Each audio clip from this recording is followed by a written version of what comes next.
નમસ્કાર મિત્રો. આજે એક મજેદાર વાત કહેવી છે, મજેદાર સ્ટોરી કહેવી છે. એ સાંભળી તમે પણ આશ્ચર્યમાં પડી જશો. આજ સુધી તમે ફિલ્મોમાં, સિરિયલોમાં જોયું હશે, સાંભળ્યું હશે કે હીરો હોય કે વિલન મૃત્યુ પામે છે અને ત્યારબાદ અચાનક જીવિત નીકળે છે. ત્યારે દર્શકોને મજા આવે છે કે આ કઈ રીતે થયું. ત્યારબાદ સ્ટોરી સામે આવે છે, પરંતુ કંઈક આવી જ સ્ટોરી ગુજરાતમાં બની છે. અમદાવાદ નરોડાની આ સ્ટોરી સામે આવી છે. આ સ્ટોરીમાં પણ તેવું જ છે, પરંતુ શું થયું હતું એ જાણવાનો આપણે પ્રયત્ન કરીશું. 27 ઓક્ટોબરથી આ વાત શરૂ થાય છે. 27 ઓક્ટોબરે એક યુવક ગુમ થાય છે. યુવકનું નામ હતું બ્રિજેશ સુથાર. 27 ઓક્ટોબરે અમદાવાદ નરોડા વિસ્તારમાં તેમનું ઘર ધંધાર્થે વર્ષોથી અહીં રહે અને તે ઘરેથી જાય છે, પરંતુ પાછો નથી આવતો. 1 દિવસ થાય છે, 2 દિવસ થાય છે, 3 દિવસ થાય છે, પરંતુ બ્રિજેશ સુથાર કે જેને લોકો પિન્ટુભાઈ તરીકે ઓળખતા, ક્યાં છે, શું કરી રહ્યા છે, ન તો ફોન લાગે છે, કોઈ મિત્રને પણ નથી ખબર. પરિવારજનો ચિંતામાં મુકાય છે, પરંતુ હજુ સુધી કોઈ ખબર નહોતી મળી.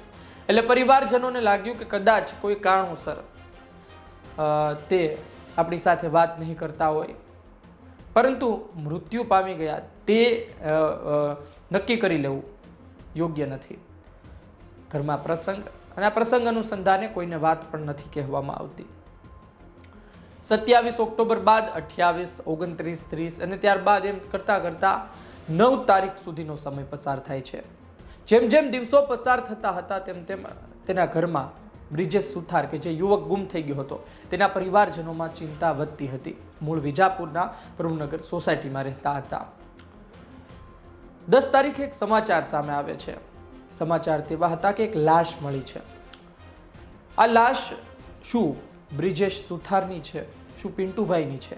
આ તપાસ કરવા તેમના પરિવારજનો એ લાશ સુધી પહોંચે છે. જુએ છે, સામાન્ય રીતે આપણે ત્યાં લાશ શું હોય કે ભાઈ ફૂલી ગઈ હોય છે, તમે તેને પૂરતી રીતે ચેક ના કરી શકો અને તેની ઓળખ પણ ના થઈ શકે કે આ એ જ વ્યક્તિ છે. ઘણી વખત તો લાશ એવા સ્વરૂપમાં હોય છે કે તેની ઓળખ કરવી અતિ મુશ્કેલ હોય છે. આ કેસમાં પણ તેવું હતું, પરંતુ કદ કાઠી જોઈને પરિવારજનોને લાગ્યું કે આ આપણા બ્રિજેશભાઈ છે, આ આપણા પિન્ટુભાઈ છે. પરિવારજનો દુઃખી થાય છે. ઘરમાં શોકનો માહોલ જોવા મળે છે. પરિવારજનો રડી પડે છે. આ સ્થિતિ હતી તારીખ 10 નવેમ્બરની. પરંતુ ત્યારબાદ શું થાય છે? 10 નવેમ્બરે તેની લાશ મળી ગઈ છે તેવું માનીને અગ્નિ સંસ્કાર કરવામાં આવે છે. અગ્નિ સંસ્કારમાં સગા સંબંધીઓ હાજર રહે છે અને ત્યારબાદ બેસણું રાખવામાં આવે છે. આ બેસણું ચાલતું હતું. લોકો એકબીજા સાથે વાત કરતા હતા. બ્રિજેશભાઈ સુથાર કેટલા ભલા માણસ હતા, બ્રિજેશભાઈ સુથારે લોકોનું સારું કર્યું, આની સાથે શું થયું છે, શું કોઈ હત્યા કરી નાખી છે કે આની સાથે શું થયું છે, આવી બધી વાતો ચાલતી હતી. શા માટે ડિપ્રેશનમાં હતા, શું કોઈ વ્યક્તિના કહેવાથી, અથવા તો શું છે સમગ્ર મામલો, એ લોકો અલગ અલગ વાતો કરતા હતા. પણ આ તમામ વચ્ચે એ પ્રભુનગર વિસ્તારમાં બ્રિજેશ સુથારની એન્ટ્રી થાય છે, પિન્ટુભાઈની એન્ટ્રી થાય છે. લોકો પહેલી નજરે તેને જુએ છે તો લાગે છે કે આ તેની જેવો લાગે છે, એ વ્યક્તિ છે બ્રિજેશભાઈ જેવો, આપણો ભાઈ જે મૃત્યુ પામ્યો તેની જેવો જ લાગતો કોઈ વ્યક્તિ આવ્યો છે. પરંતુ તેઓ ખોટા હતા, કારણ કે આ વ્યક્તિ એ જ બ્રિજેશ સુથાર પિન્ટુભાઈ હતા. જેમ જેમ તે બેસણા સુધી પહોંચે છે અને લોકો સુધી પહોંચે છે તો લોકો ઊભા થઈ જાય છે અને પરિવારજનો ખુશ થઈ જાય છે. પરિવારજનો સાથે તે વાત કરે છે. મૂળ વાત તો એ હતી કે જે લાશનું અગ્નિ સંસ્કાર કરી દેવામાં આવ્યું એ લાશ કોની છે એ આજ સુધી ખબર નથી પડી. અમારા સંવાદદાતા તેમના ઘર સુધી પહોંચ્યા હતા, તેમના પરિવારજનો સુધી પહોંચ્યા હતા. સાંભળો પાડોશીએ શું કહ્યું, પરિવારજનોએ શું કહ્યું, અને મારા સંવાદદાતા ત્યાં પહોંચ્યા હતા, તેમણે શું કહ્યું. બેન, તમે શું સગા થાવ એમના? કાકી. તો આજે પિન્ટુભાઈ ગુમ થયા તો જ્યારે એ અમદાવાદ હતા, અમે વિજાપુર, એટલે મને કશી ખબર નહીં, અમને શું થઈ છે અમને કશી ખબર નહીં. હાલમાં પરિવાર ગેરહાજર નથી, તો એ ક્યાંક ગયા છે કે એવું કંઈ છે? એ તો હાજર તો થવું પડે ને, એટલે તો પોલીસ સ્ટેશન જાય કાલના અમદાવાદ હાજર કરવા પડે બોલ, એટલે તો જશે. તો આ લાશનું જે અગ્નિ સંસ્કાર કરી તો ઘરે લાશ લાવવામાં આવી નહોતી? ના, લાશ લવાવી નથી ને. એટલે ફૂલી ગયેલી કે દુર્ગંધ મારતી હશે. એટલે બારોબાર જ અગ્નિ સંસ્કાર કરતી. અને આ ગુમ થઈ જવા પાછળનું કોઈ કારણ કે એવું કંઈ હતું? કશું કહું તો શું, કશું જાણવા જ નહીં, મારે હતા જ નહીં, એટલે કશું જાણવા જ નહીં દીધું એમાં, કશું ખબર જ નહીં મને. એટલે અહીંયા આગળ જ આ અગ્નિ અહીંયા આગળ બેસવું તો અહીંયા આગળ જ રાખવાનું. બેસનું તો અમે કાકા એટલે મારે અમારી પર બધા પિન્ટુભાઈ મતલબ આવી ગયા હતા અને બે પેલું ક્રિયા બધું પહેલા કરી નાખી હતી અને બધું થઈ ગયું હતું, એટલે પાછું જાણ થઈ ગઈ એટલે ઘેર આવ્યા છે. એમ નહીં, જ્યારે બેસવું થઈ ગયું હા, એટલે આમ શરૂઆતમાં કઈ રીતનું હતું? આમ શરૂઆતમાં તો અહીંયા અમને મતલબ અહીંયા પેલો લાસ્ટ પેલો એને ઓળખાણ વગેરે કીધી એટલે પછી આજે અમદાવાદ હતા અને પછી ત્યાંનો પેલો શું કે અહીંયા મળી ગઈ એટલે બીજાને એટલે પછી પિન્ટુભાઈ આવ્યા તો ખબર પડી કે એ સાક્ષાત એ જ હતા. એટલે લાસ્ટ જે સળગાઈ દીધી એ ઓલરેડી બીજાને સળગાઈ દીધી એવી ખબર પડી એમ? હા, બીજાની મતલબ એવું તો અમે નહીં હતા પણ આને બધા ગયા હતા ને ખબર. એટલે જ્યારે પિન્ટુભાઈ આવ્યા અહીંયા આગળ ત્યારે અહીંયા આગળ કેવો માહોલ હતો?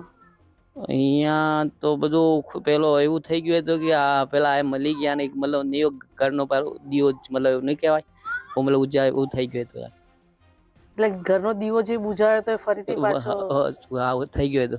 ડિપ્રેશનમાં હતા ભાઈ, બરોબર, એટલે ઘરેથી નીકળી ગયા મમ્મીને કે કેટલા દિવસ પહેલાની ઘટના છે આ? 27 તારીખની. 27 તારીખે શું થયું હતું? 27 તારીખે 27 તારીખે ઘરેથી જમે આ કામ કર્યું, હવાના બધું મારું કામ થોડું કરાયું, બધું કરાયું, જમ્યો છે 12 વાગે નીકળ્યો ઘરેથી અને ફોન સ્વિચ ઓફ થઈ ગયો હતો એનો, બરાબર. પછી તો 2 દિવસ અમે વાટ જોઈ, ફોન લગા કરીએ તો સ્વિચ ઓફ હતો, મારો દીકરો જ છે, બરાબર. તો પછી અમે પોલીસ સ્ટેશન જવા મારે જમાઈને વાત કરી, બરાબર. એટલે પછી કાચું અમે લખાયું હતું. બરાબર. તો ના લોકો એમ કહેતા, રાઇટરે એવું કીધું કે આવા તો ઘણા 4 દારે આવું 5 દારે આવું, બરાબર. ત્યાંથી એટલે છોકરો તમારો આવી જાય કદાચ, એટલે પાકું તમે લખાવો નથી અમે, બરાબર. એટલે પછી અમારે તો ના આવ્યો ભાઈ, એટલે પછી અમને તો ફફડાટ વખૂટ્યો વધારે, કેમ ના આવ્યો. હા, એટલે પછી પાછી એફઆઈ ફરાવા જો અમે, બરાબર.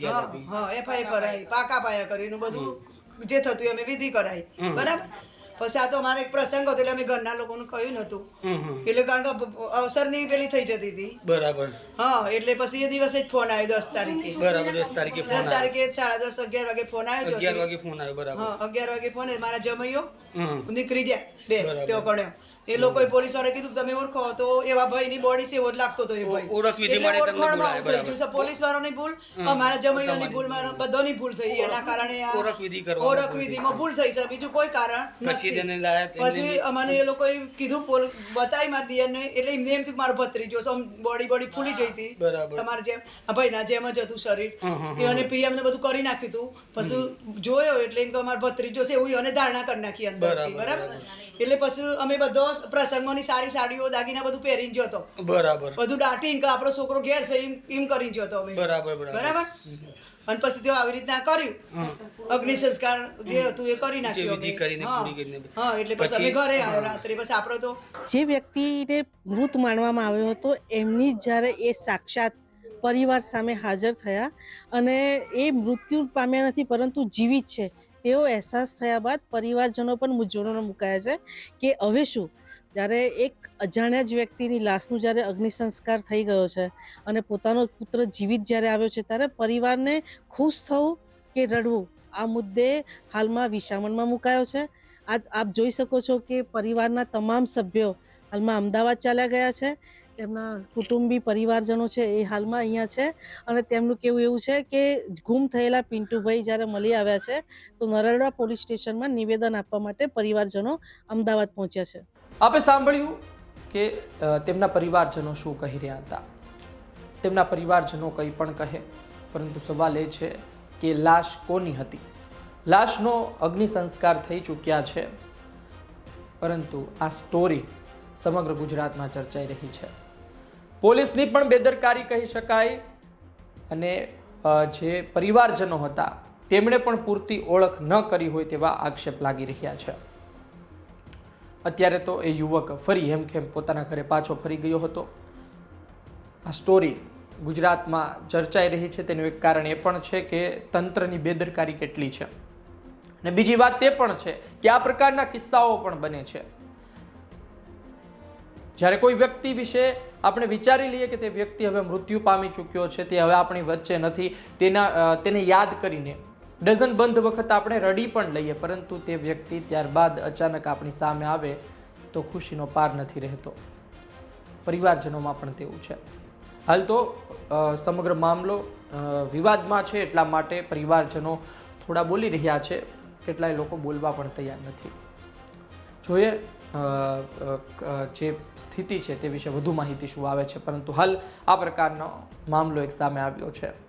ગુજરાતમાં પણ આ પ્રકારની ઘટના બની છે.